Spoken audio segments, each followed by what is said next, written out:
How to download media automatically in WhatsApp. In this quick video, I'll show you how to enable automatic media download in WhatsApp step by step. Let's get started. First, make sure you have downloaded WhatsApp on your device. For iPhone user, you can download it from App Store, and for Android user, you can download it from Google Play Store. After that, click on search bar and open WhatsApp. Make sure to log into your account. Tap the three dots on the top right if you are using Android, or tap settings at the bottom right if you are on iPhone.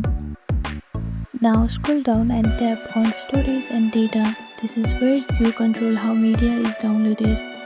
Under the media auto download section, you will see three options: when using mobile data, when connected on Wi-Fi, and when roaming. Tap each one and select what you want to download automatically, like photos, videos, audio or documents.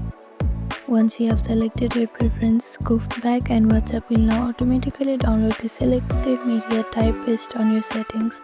And that's it. This is how you download media automatically in WhatsApp.